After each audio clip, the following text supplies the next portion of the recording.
ठीक। या फिर हमने बताया ना, इसको ऐसे बोलेगा, एक ईवी बराबर कुछ भी गए, एक इलेक्ट्रॉन वोल्ट बराबर इसका जो वैल्यू होता है 1.6 गुणे 10 के घात माइनस का 19, लेकिन ये होता है आपका जूल में।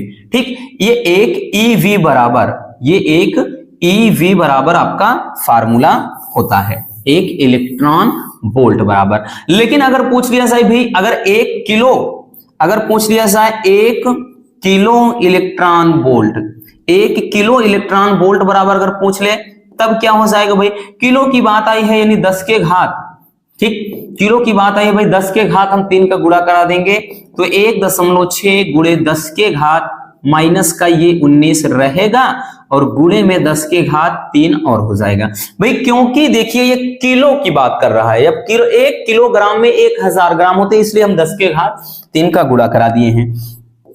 तब ये वैल्यू हो जाएगा 1.6 गुणे 10 के घात, ये माइनस का कितना हो गया 16, ठीक, इतना जूल।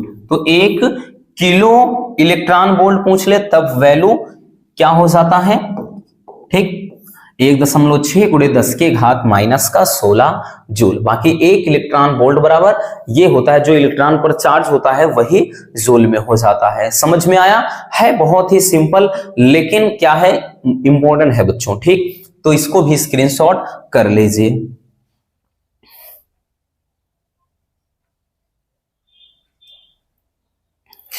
चलिए अब चलते हैं अगले क्वेश्चन की तरफ।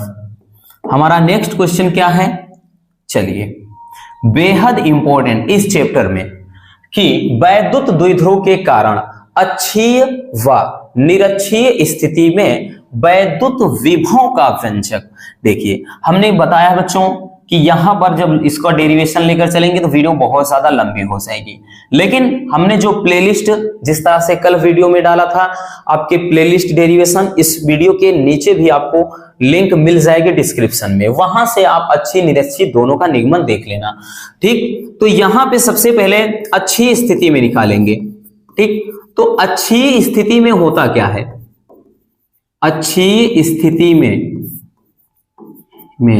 वैद्युत विभव, वैद्युत विभव, अच्छी स्थिति में वैद्युत विभव, ठीक, यानी वैद्युत द्विध्रुव के कारण अच्छी स्थिति में वैद्युत विभव का जो व्यंजक होता है बच्चों, वो होता है V बराबर 1/4 pi epsilon not P upon R square, ये होता है अच्छी स्थिति में। ठीक, यानी वैद्युत द्विध्रुव के कारण अच्छी स्थिति में वैद्युत विभव का व्यंजक होता है। काफी ज्यादा इंपॉर्टेंट है बच्चों, ठीक, बार बार ये चीज बोल रहे हैं इसलिए इसको आप देख लेना। अगला देखते हैं भाई निरक्षीय स्थिति में। ठीक, निरक्षीय स्थिति में क्या होता है बच्चों, निरक्षीय स्थिति में, अच्छी ज्यादा पूछता है, निरक्षीय थोड़ा कम पूछता है।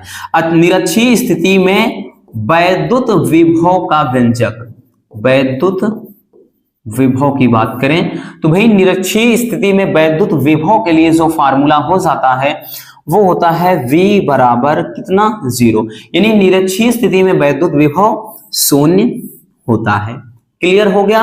अच्छी स्थिति में क्या होता है, V बराबर 1/4 pi epsilon not P upon R square, और निरक्षीय स्थिति में जो वैद्युत विभव का व्यंजक है वो होता है 0। अब बात करें बच्चों इन दोनों के, ठीक, ये दोनों के दोनों आपके बेहद इंपॉर्टेंट है, इसलिए बोल रहे हैं कि आप जरूर इसका डेरिवेशन देख लेना। और आई होप कि आपने देखा होगा, लेकिन जिन भी बच्चों ने नहीं देखा है उनको हम बता देते हैं, इस वीडियो के डिस्क्रिप्शन में प्लेलिस्ट है, उसमें आपको निरक्षी मतलब अच्छी और निरक्षी दोनों का डेरिवेशन मिल जाएगा। ठीक, चलिए अब हम देख लेते हैं नेक्स्ट क्वेश्चन को। स्क्रीनशॉट कर लिए। चलिए बच्चों अगले क्वेश्चन की तरफ चलते हैं। अगला क्वेश्चन हमारा क्या है, ये भी काफी ज्यादा इंपॉर्टेंट है, इसको भाई आप ताला लगा लीजिए, ये आपका बेहद इंपॉर्टेंट है। ठीक, एक तो होता है इंपॉर्टेंट, लेकिन ये बेहद इंपॉर्टेंट किस श्रेणी में आता है। क्वेश्चन है कि विभव प्रवणता की परिभाषा मात्रक व विमा लिखिए। हे विमा हो गया है, विमा होगा बच्चों, ठीक, यहां पर विमा होगा। ठीक, टाइपिंग में गलती हो गई। चलिए अब देखिए विभव प्रवणता होता गया है। बहुत ही सिंपल है, ठीक, लेकिन पूछता बहुत ज्यादा है, इस पे न्यूमेरिकल भी कभी कभार देता है। देखिए, वैद्युत क्षेत्र की दिशा में दूरी परिवर्तन के साथ विभव परिवर्तन की दर को कहते हैं विभव प्रवणता। बहुत ही प्यारा सा टॉपिक है कि विभव प्रवणता, विभव प्रवणता, ठीक, विभव प्रवणता बराबर क्या कह रहा है कि दूरी परिवर्तन के साथ विभव परिवर्तन की दर को, तो विभव प्रवणता बराबर विभव परिवर्तन, विभव परिवर्तन, ठीक, अपान क्या हो जाएगा, कह रहा है कि भाई दूरी परिवर्तन, ठीक, तो हो जाएगा दूरी परिवर्तन, ठीक, दूरी परिवर्तन, ये हो जाता है आपका फार्मूला, ठीक, यानी विभव प्रवणता बराबर विभव परिवर्तन अपान दूरी परिवर्तन, ठीक, या विभव में परिवर्तन अपान दूरी में परिवर्तन। बाकी वैसे देखेंगे बच्चों तो ये होता है विभव प्रवणता, विभव प्रवणता बराबर, ठीक, ये आपका देखिए दूरी में परिवर्तन हमेशा ये थोड़ा ऋणात्मक विपरीत दिशा में होता है, इसलिए यहां पर माइनस होता है, तो ये हो जाएगा माइनस का डेल्टा वी। दूरी विभव में परिवर्तन डेल्टा वी और दूरी में परिवर्तन तो डेल्टा एक्स से इसको डिनोट करते हैं, तो हो जाएगा आपका फार्मूला विभव प्रवणता बराबर माइनस का delta V upon delta x, ये फार्मूला होता है। अब देखिए कह रहा है कि हमें चाहिए मात्रक, तो मात्रक क्या हो जाएगा बच्चों, ध्यान से देखिएगा, मात्रक इसका क्या हो जाएगा, देखिए भाई v क्या है, विभव में परिवर्तन है, भले परिवर्तन होगा लेकिन है तो विभव ही, ठीक, तो विभव में परिवर्तन यानी यहां पर क्या हो जाएगा, विभव, विभव का मात्रक वोल्ट होता है तो वोल्ट हो जाएगा, ठीक, अपान, अब उसके बाद x क्या है, दूरी परिवर्तन को दर्शा रहा है, तो दूरी का मात्रक क्या हो जाएगा भाई यहां पे मीटर में, ठीक, तो वोल्ट प्रति मीटर इसका मात्रक हो जाएगा। अब हम इसका निकालेंगे डायमेंशनल फार्मूला, यानी विमीय सूत्र या इसका वीमा निकालेंगे।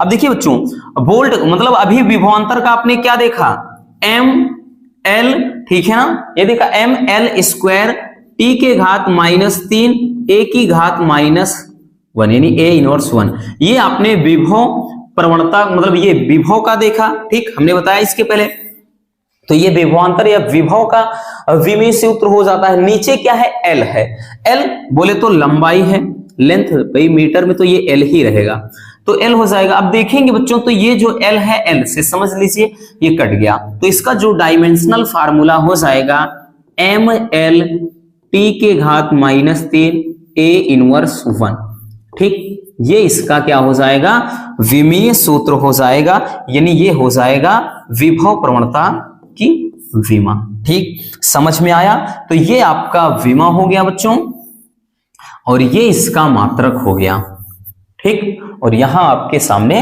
परिभाषा है, तो ये हो जाता है विभव प्रवणता, ठीक, यानी वैद्युत क्षेत्र की दिशा में दूरी परिवर्तन के साथ विभव परिवर्तन की दर को क्या कहते हैं, विभव प्रवणता कहते हैं। फार्मूला मतलब ये आपका इस फार्मूला है और यहां पर रहा मात्रक और ये डायमेंशनल फार्मूला, एकदम बढ़िया से बच्चों अच्छे से छाप कर रखिएगा, ठीक, क्योंकि इस तरह से अगर आप चीजों को देखेंगे तो बहुत ही मजे में आप अच्छे से तैयारी कर पाएंगे। तो चलिए इसको भी स्क्रीनशॉट कर लीजिए, फिर चलते हैं अगले क्वेश्चन की तरफ। चलिए हो गया बच्चों, अब हम आते हैं नेक्स्ट क्वेश्चन पर। हमारा नेक्स्ट क्वेश्चन क्या है, नेक्स्ट क्वेश्चन ये भी बेहद इंपॉर्टेंट है, काफी ज्यादा इंपॉर्टेंट है, ये कई बार पूछा गया है बच्चों, ठीक, तो इस चैप्टर में ये भी मोस्ट इंपॉर्टेंट है, ठीक, यहां पर स्टार बना दे रहे हैं, आप इसको अच्छे से समझ लेना कि ये आपका काफी ज्यादा इंपॉर्टेंट है, ठीक है ना। चलिए क्वेश्चन है कि समविभव पृष्ठ, समविभव पृष्ठ की परिभाषा तथा इसकी विशेषताएं लिखिए। देखिए हमने बताया ना कि कुछ टॉपिक ऐसे होते हैं बच्चों या कुछ वर्ड ऐसे होते हैं कि नाम में ही उसका पूरा सेंस या मतलब छुपा होता है। नाम है समविभव पृष्ठ, तो ऐसा पृष्ठ जिसके प्रत्येक बिंदु पर विभव समान हो उसे बोलते हैं समविभव पृष्ठ, समझ में आ गया, एकदम क्लियर हो गया बच्चों। हम वैद्युत क्षेत्र के भीतर एक पृष्ठ खींच लेते हैं, ठीक, एक पृष्ठ हमने खींच लिया और यहां पर ये बिंदु O है, बिंदु O है, ठीक है ना। अब उसके बाद अगर हम यहां से बल रेखाओं को खींचेंगे तो भाई इस तरह से, ठीक, ये कुछ इस कदर स्ट्रक्चर बन जाएगी, ठीक है।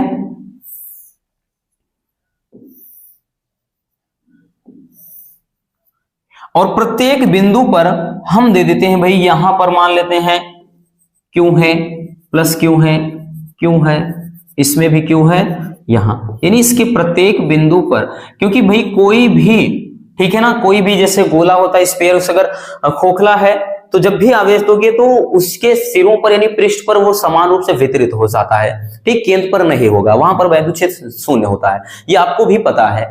अब देखिए है क्या, हमने एक पृष्ठ बना दिया, ठीक, तो वैद्युत क्षेत्र में खींचा गया वह काल्पनिक पृष्ठ या खींचा गया वह पृष्ठ जिसके, ठीक है ना, ये एक ऐसा पृष्ठ जिसके प्रत्येक बिंदु पर विभव क्या हो, समान हो, ठीक, यानी जो आपको ये आवेश इस पर वितरित दिख रहे हैं, इन सभी बिंदुओं पर, इन सभी पृष्ठों पर आवेश समान, मतलब विभव समान हो, तो उसे कहते हैं समविभव पृष्ठ। परिभाषा यही तो बताया है कि किसी वैद्युत क्षेत्र में खींचा गया वह पृष्ठ जिस पर स्थित सभी बिंदुओं पर विभव समान होता है, उस पृष्ठ को कहते हैं समविभव पृष्ठ। अब समविभव पृष्ठ की विशेषताएं क्या होती हैं, ध्यान समझना। पहली विशेषता है कि इस पृष्ठ के एक बिंदु से दूसरे बिंदु तक धनावेश को ले जाने में किया गया कार्य शून्य होता है। अगर हम एक आवेश को दूसरे बिंदु तक, यानी एक बिंदु से दूसरे बिंदु तक कहीं भी ले जाएंगे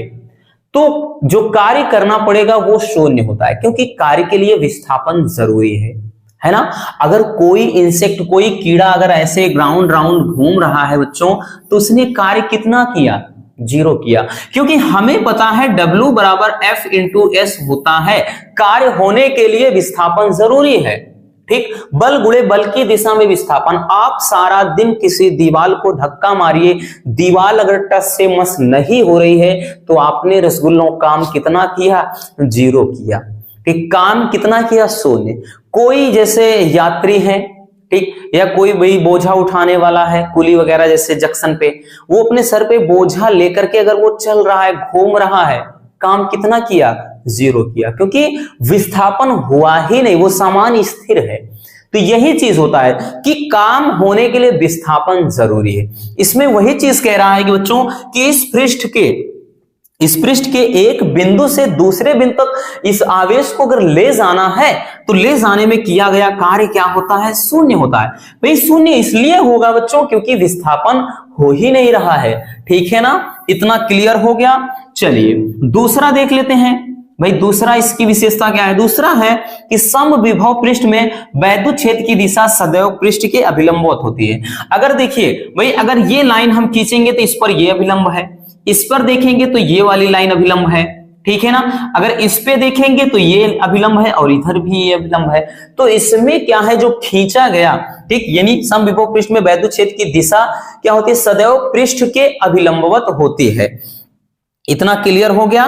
चलिए अगला है कि वैद्युत चालक का जो पृष्ठ है सदैव समविभव पृष्ठ पर होता है, ठीक, यानी जो इसका वैद्युत चालक का पृष्ठ है वो समविभव पृष्ठ पर सदैव होगा। अगला है कि दो समविभव पृष्ठ एक दूसरे को कभी काटते नहीं है, एक दूसरे को ये समविभव पृष्ठ कभी नहीं काटेंगे, यानी ये ऐसा नहीं है कि इस तरह से ऐसे ओवरलैपिंग कर जाएंगे, नहीं, कभी नहीं काटते हैं। क्यों, हमने वैद्युत बल रेखाओं में बताया था कि वैद्युत बल रेखाएं एक दूसरे को कभी नहीं काटती हैं। ऐसा इसलिए होता है बच्चों क्योंकि अगर वो काटते तो वैद्युत क्षेत्र की दो दिशाएं, जैसे ये वैद्युत भाई एक ऐसी जा रही है, एक ऐसे जा रही, अगर ये काट देती तो एक दिशा इधर हो गई, एक दिशा इधर हो गई, और वैद्युत बल की एक साथ दो दिशाएं संभव नहीं है। इसलिए ये भी क्या है, ये वैद्युत बल रेखाएं ही समझो एक प्रकार से। तो वैद्युत बल रेखाएं जो हैं ये एक दूसरे को कभी नहीं काटती हैं, इतना याद रखना, ठीक। तो ये है वैद्युत मतलब समविभव पृष्ठ और समविभव पृष्ठ की विशेषताएं। आई होप कि आप इजिली समझ पाए होंगे। चलिए बच्चों इसको भी स्क्रीनशॉट कर लीजिए।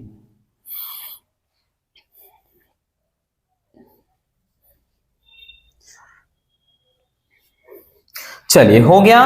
अब हम चलते हैं नेक्स्ट क्वेश्चन पर। अगला क्वेश्चन हमारा क्या है? अगला क्वेश्चन ये भी काफी इंपॉर्टेंट है, डेरिवेशन में आता है बच्चों। बात करें तो 5 नंबर, नहीं तो 3 नंबर फिक्स है और इंपॉर्टेंट है। ठीक, इंपॉर्टेंट है बच्चों, इतना याद रखना। क्वेश्चन है कि एक समान वैद्युत क्षेत्र में द्विध्रुव को घुमाने में किया गया कार्य। ठीक, कोई एक समान वैद्युत क्षेत्र है बच्चों, इसमें हमने एक वैद्युत द्विध्रुव रख दिया है, तो इसको मान लेते हैं यहां से यहां पे लाना है या इधर ले जाना है, तो थीटा कोण पर हम इसको घुमाएंगे तो घुमाने में कितना कार्य होगा, ठीक, उसी के लिए व्यंजक प्राप्त करना है। ठीक, तो इसके लिए जो फार्मूला होता है, फार्मूला आप देख जाएंगे तो आपको अच्छे से समझ में आ जाएगा कि भाई ये किसकी बात कर रहा है। W बराबर फार्मूला जो होता है बच्चों PE cos theta 1 minus cos theta 2, यानी थीटा 1 से थीटा 2 घुमाने में ये किया गया कार्य है। ठीक, यही आपका फार्मूला होता है। अब इसमें कंडीशन भी देता है बच्चों, ठीक है ना, इसमें कंडीशन की बात करता है, स्थितियां, इसमें कुछ स्थितियां पूछता है।